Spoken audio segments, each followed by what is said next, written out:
I've been hungry lately too, baby. Good. I need to eat.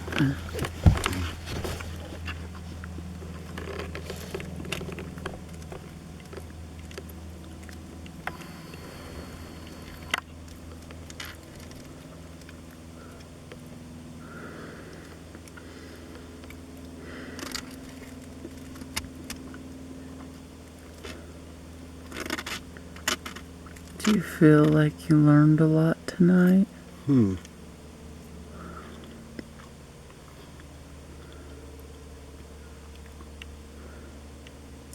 feel like I got pushed somewhat out of my comfort zone, but it wasn't terrible. Oh, really? Was it the test? No, it was more the filming part. For me. I'm surprised, honey. I'm not used to being thrust into those sorts of,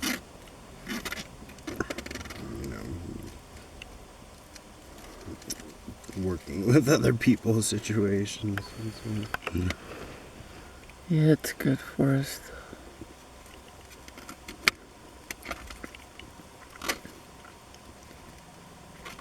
though. Is that what you meant by learning a lot, like as far as terms and stuff go? Or? It's just meant if you felt like you've learned a lot. And apparently... And did you mean in school, or did you mean outside of school, like extracurricular? I meant in that class. As I felt like I learned a lot. Because it was like, all those terms for me are new. Yeah, they pretty much were for me too. Would you mind not making such god-awfully loud noises with that thing? Sorry, I'm done. I'm sorry, eat all you want, but just try. It's like a horrible noise, honey. Sorry. Scraping noise and stuff. I try to be conscientious of our audience and like what I wouldn't want to hear, but... And I don't like hearing those kinds of noises. I don't know, I'm deaf. When I came to Santa Fe, I lost a bunch of my hearing. And I'm not sure why. I worked at Office Depot for a while. And they made us wear these headphones. And hear these god-awful, horrible, loud noises all the time. Were they like for communicating with other staff, or? Yes, it's horrible. And I don't know if that was it, or if it's the dryness here, or what. But it's like I lost some percentage of my hearing. And actually, I think I'm getting some of it back. But it's kind of like what you were talking about when you're like deaf, partially deaf, and then like other things are like really super sensitive.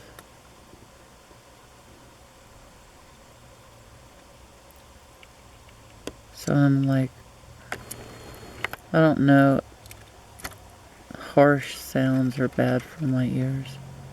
It's just bad for me. I'm putting this up, so make some noise for a second, it'll be over.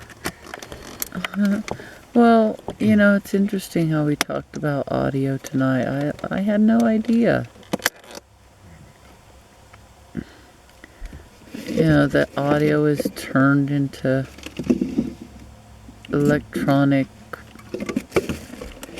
How people ever figured this stuff out? Oh my God, I was so amazed when he explained that. I'm like, what the fudge? Somebody figured that out. My son could have figured that stuff out. He's a scientist and a great thinker. I think he's more of a philosopher than anything. What do you think? He's definitely a philosopher. Yeah. I don't understand the math trip. And when I say that, I sort of mean that literally. I don't understand it. You know what I mean? The math what? And the math stuff.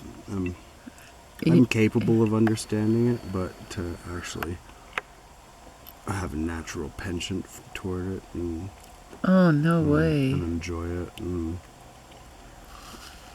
so, but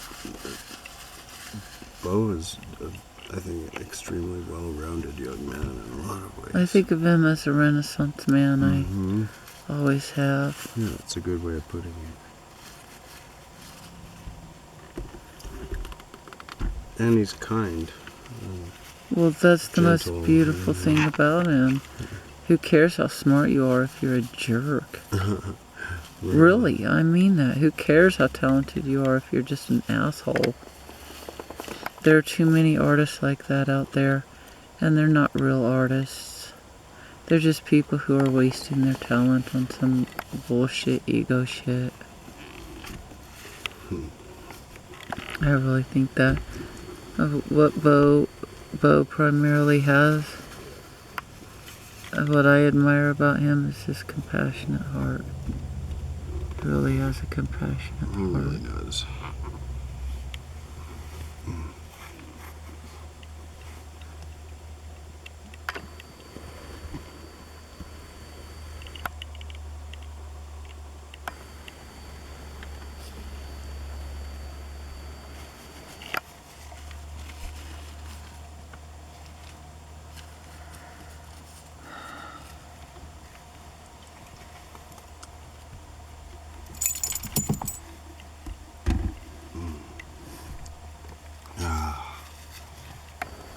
It's good to be at the end of a day with you, my baby. Look at the screen, baby. Oh, wow, honey.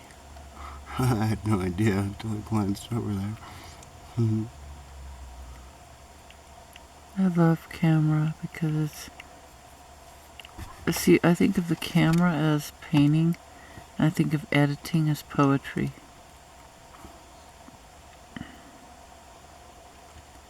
It's interesting to me looking at that and thinking about what we were talking about tonight. In the process of... I thought a lot about that too, and I thought, damn, if I had to understand all this stuff, I wouldn't make anything. I wouldn't even go near a camera. It's funny, I was thinking about that in the class. We're learning all these technical principles about how it works and what's happening inside the mechanism and stuff, and then I'm thinking about putting the device into the hands of a couple of people who just use it or play with it and what they create with it. And different applications and a camera and the different ways of seeing it. And what is it? What does it represent? They seem to see it in very, like, technological terms, and I don't. I guess I have to learn that, and it might help. But I don't see it like that. I see it as a paintbrush. Yeah, I don't really see where it would help. I think it could help. I mean, it's like understanding your paintbrush. The more you understand it, the better you might be able to use it. But don't forget what it is all about. It's about creating. It's not about knowing all this technical stuff. Like when I've seen my daughter take pictures, I've been a model for her. I've talked about this before in her underwater class. And the girl points the camera. She's very quiet, very understated. In order to hear her, you have to strain your ears. And she says, "Mama, why don't you, when you dive under the water sideways, try to stay down under the water for a while. John, you hold your breath and you, lie on the bottom with your hands up." Well, can you see how it turned out? Yeah, I've seen the picture. Oh my God. I've never seen anything like it. And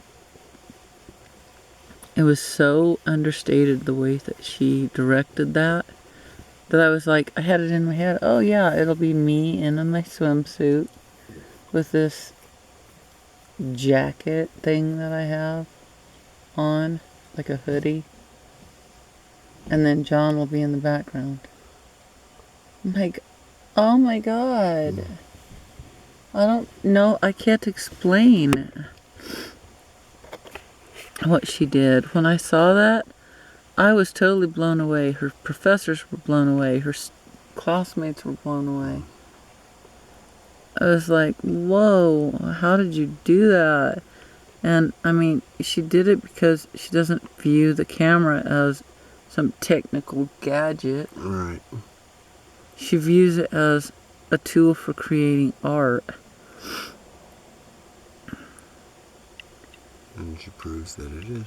Yeah, and you know, that's what I hear whenever I hear these guys talk about this stuff. I think, how can I interpret this into art? Okay, so there's a, I don't know, a lens, and there's a, what was the thing, the eye-like thing, the pupil or something? Do you remember? It was like the F number is determined by the pupil. I think it's light distance, pupil width. It's the focal distance, which is determined between, I think it's the pupil, between the pupil and the sensor when it's at infinity. Well, I know that because he explained it and all that. But what the fuck? What's it mean, really? I don't know. How does it interpret to art? It's the eye of the person looking through the camera that makes art. And maybe those f-stops and stuff help that person bring out their vision. But they have to have a vision for it to mean anything. So in that sense, if it helps us bring out our vision, baby, it could be a good thing. You have very steady hands, honey. I've been practicing.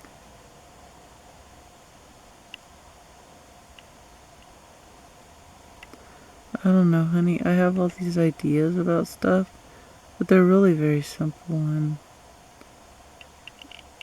I prefer, you know, really in the end, to create the art rather than talk about it. But our film talks about it, and it's important because people need to have it talked about. But in the end, what matters is it, what we're creating.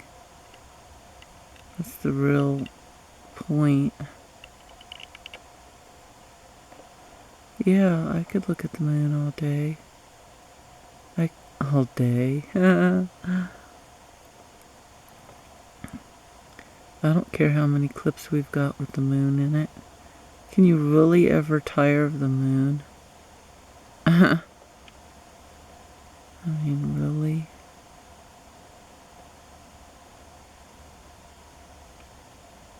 How I love you, sweetheart. I love you.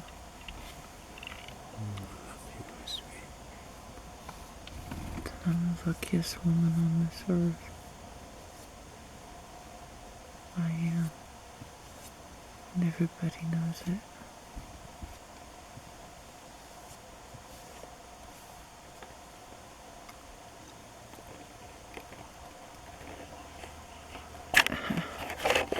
Damn it, I hate when I lose the moon. It's not working, honey. There's no focus. It's not working. It won't work, honey. It's not zooming? It's not unzooming. Why does it do this shit to us? Honestly, why? I don't get it. Like, what the fuck? This computer This camera never does this shit. And now all of a sudden it's doing it. It won't move. Try laugh. Try what, honey? I mean, I don't get it. It won't do anything. It's not focusing on anything. There's always you'll try turning it off and turning it on again, which interrupts the film. Of course it does. It's fucking irritating.